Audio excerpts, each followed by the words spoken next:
Estava se dirigindo para esse ambiente e havia uma mulher possessa, com espírito adivinhador. A todo dia ele passava e ela ficava: ei, vai o servo do Senhor, e expressava, e que ele prega a respeito de salvação, até que uma hora Paulo, ele irritado, ele expulsa esse espírito imundo, e devido a essa situação a igreja, a cidade inteira, aquele povoado, eles criam alvoroço, eles criam argumentos, eles prendem Paulo e Silas, açoitam os dois. Após açoitar, eles levam ao carcereiro. E aí eu quero entrar nessa leitura com você, para você entender a base importante. Versículo 23, tá? Que diz assim: e depois de lhes darem muitos açoites, os lançaram no cárcere, ordenando, preste atenção a esse detalhe, ordenando ao carcereiro que os guardasse com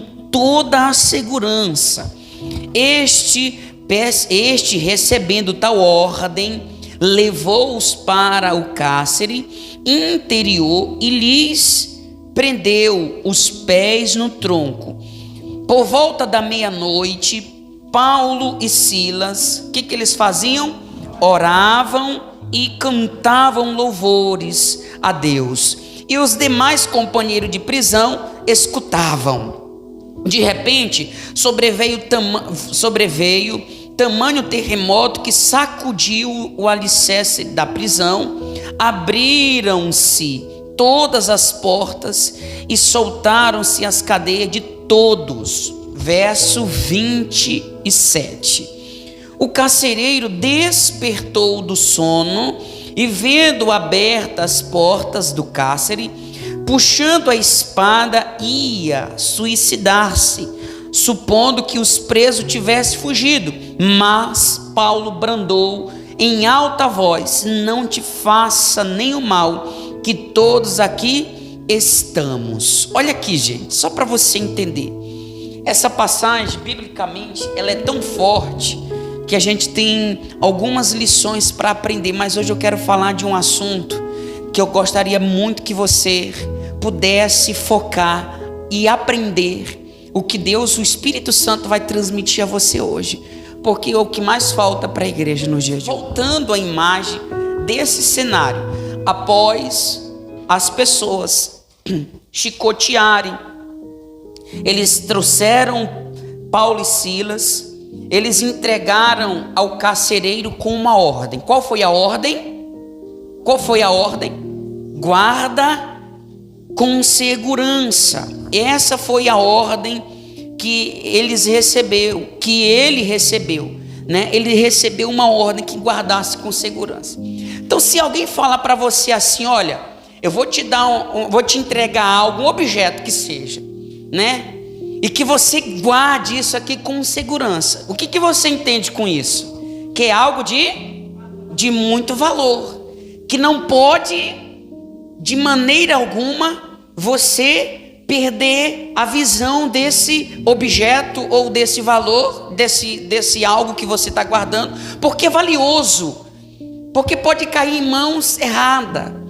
E essa ordem o carcereiro recebeu, e ele acatou com tanta sinceridade, que ele se certificou que ele tivesse preso. Ele pega os dois, leva para a prisão, e lá ele vai prender os pés dos dois no tronco, como a Bíblia descreve, para certificar que eles permanecessem da forma que eles foram recebidos pelo carcereiro. Quando uma pessoa que entregou os dois para ele viesse atrás, ele pudesse dizer: está aqui, da forma que você me entregou, estou devolvendo, e guardei com muita diligência, com sabedoria, e está aqui da mesma maneira.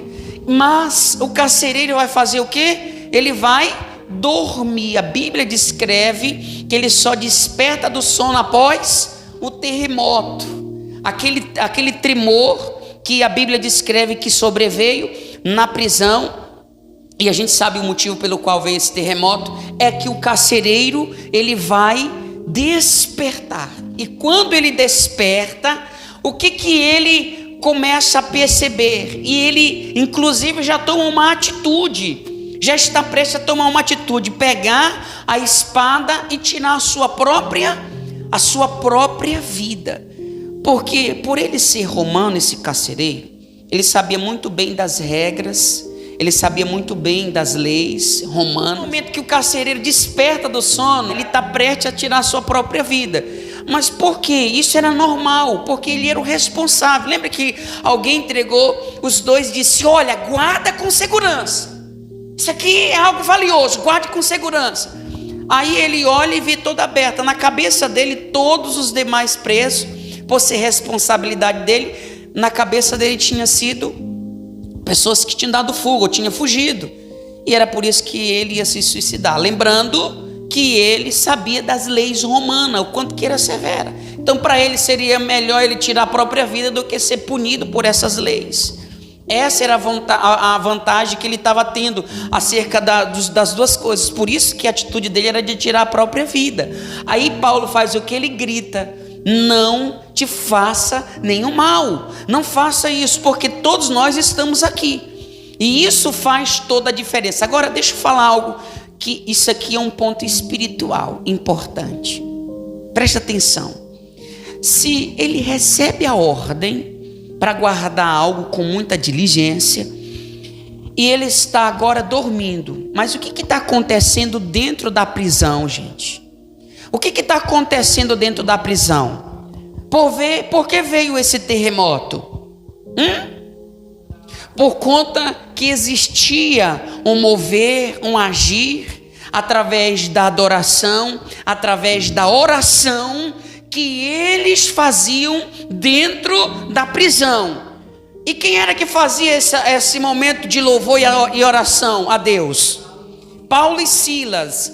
Os demais presos, eles estavam como? Escutando. Eles estavam escutando o louvor, a adoração, a oração que eles dois faziam. E o carcereiro estava fazendo o quê?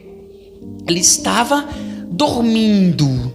Ele estava vivendo assim. Percebe-se o cenário. Agora, gente, depois que ele acorda, o que está diante dele, os primeiros pontos, é morte. Agora, para a gente entender, se ele tirasse a própria vida, o diabo teria ceifado a vida desse homem, porque ele tramou tudo isso. Na verdade, não tem. Isso aqui é um ponto espiritual, é meu, não é o que a Bíblia está dizendo isso, tá, gente? Não interprete mal, mas é um ponto que no silêncio, e esse silêncio você vai entender já qual é esse silêncio. O diabo estava trabalhando. Ele estava trabalhando enquanto ele dormia. Ele descreve para você se levantar, ó tu que dormes, desperta, né? Você precisa compreender esse ponto. Por quê? Porque a Bíblia já vai trazer esse ponto para nós. Quando uma pessoa, ela dorme, ela vive em um estado de repouso, ela não sabe o que está acontecendo à sua volta.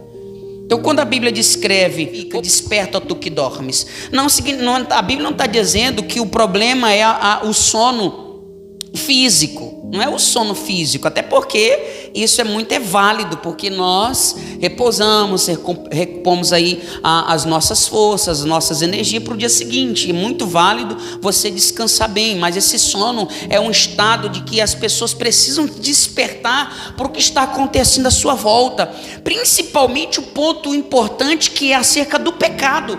Você não pode enxergar o pecado como algo bom. Quando você está dormindo, você não está enxergando que o pecado ele vai te prejudicar, que a mentira vai te deixar fora do reino dos céus, que a fofoca vai te deixar de fora do reino dos céus, que a obra de feitiçaria vai deixar você de fora do reino dos céus. Assim a Bíblia vai nos ensinar. Quando você está nesse estado profundo de repouso e não percebe o que está acontecendo à sua volta, você está correndo o risco de perder o mais importante da sua vida, que é a alma. Amém? A salvação da sua alma. Esse homem aqui, ele estava dormindo, certo?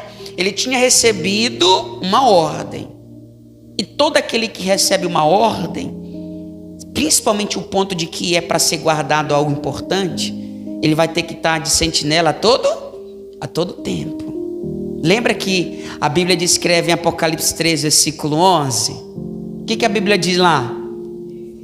Venho sem demora. O que ele fala? conserva o que tu tens para que ninguém roube a tua coroa. É a luta, é nós que precisamos estar todo o tempo disposto a lutar. Amém? A todo momento nós precisamos estar disposto em lutar por nossa salvação. Uma pessoa que ela está vivendo o sono da morte, ela não está percebendo o perigo que está à sua volta. Ela não percebe que o pecado vai tirar ela do reino dos céus. Então, quando Davi, por exemplo, ele peca com Batseba, o período era de guerra. E o que foi que ele fez? Ele foi repousar. Ele estava vivendo o sono da morte. Quando ele repousou, o mal entrou. Entrou pelo olhar, ele desejou Batseba, ele pecou com Batseba, e o pecado entrou porque ele estava vivendo o sono da morte naquele período. Então, quando você não está dormindo o sono da morte, você enxerga da forma a situação que está à sua volta, como ela é. Você não vai permitir que o diabo tire de você aquilo que é mais importante, que é a salvação. Amém, gente? É importante você estar atento, ligado, focado naquilo que está acontecendo à sua volta. Então, quando aquele carcereiro, ele dormia, ali a gente não consegue fisicamente ver, mas espiritualmente, o maior interessado em que ele se suicidasse era o próprio diabo. Era ele que tinha interesse. E assim é com você como igreja. A pessoa mais interessada no teu descuido, na tua desatenção, na tua insensatez é o diabo. Porque é nesse momento que você vai negligenciar. Você não vai perceber o perigo que está à sua volta. Você não vai perceber o quanto que ele está aqui, como a Bíblia já descreve, rugindo como um leão, aqui esperando a condição para te devorar, para te tragar. O carcereiro estava dormindo, mas ele nem percebia o que estava acontecendo. E ele só percebe quando ele desperta do sono. E ele pega a espada. E Paulo amou a vida dele de tal forma que ele gritou: não te faça tal coisa. Nós estamos aqui. E é o que falta para muitas pessoas. Quando você dorme o sono da morte, você enxerga a mentira como algo bom. Sabe o prazer, sabe o pecado de uma forma geral, que eu não vou dar nome ao pecado, mas sabe a mentira, sabe o vício, né? Sabe o quanto que o diabo quer que você se mantenha longe de Deus, porque ele sabe que num dia que você, ou que a situação ela vir com relação a ar de morte, ele sabe que aquela alma que está longe de Deus não vai para o céu, ele sabe disso. Mas uma pessoa que está vivendo o sono da morte, ela nem enxerga isso. Quantos estão vivendo o sono da morte? Estando dentro da igreja, ainda assim dentro da igreja. Não consegue perceber que o diabo está tramando para afastar ela do reino dos céus, que o diabo está tramando para afastar ela do paraíso. O diabo sabe que se você manter o teu ego, o teu egoísmo aí dentro, você não vai se render nada aos pés do Senhor, você não vai se arrepender coisa nenhuma, e ele vai ganhar com tudo isso. Ele tem a intenção de ganhar a sua alma. A nossa luta é que você entenda o que Deus fala. A nossa intenção é que você aprenda acerca disso. Quantas são as pessoas que vivem o sono da morte, igreja? São pessoas que estão aí, o sono da morte, como eu repito, há pessoas que estão vivendo em um estado de repouso, ou a consciência dela é que tanto faz. Mas os sinais não são claros. O sono da morte é tão grande, elas estão dormindo de uma forma tão profunda, que elas nem percebem os sinais que estão acontecendo, que estão antecedendo a volta do nosso rei. E elas não estão nem aí, não é comigo mesmo, é lá para o outro lado do mundo. E tudo é evidência, sinais comprovando da volta do Senhor.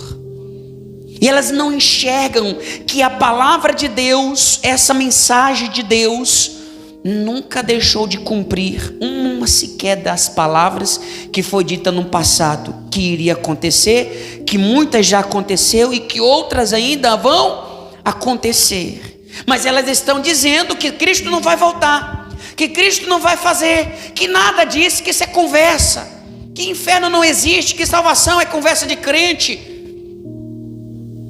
Por que elas estão pensando assim? Porque estão vivendo o sono da morte.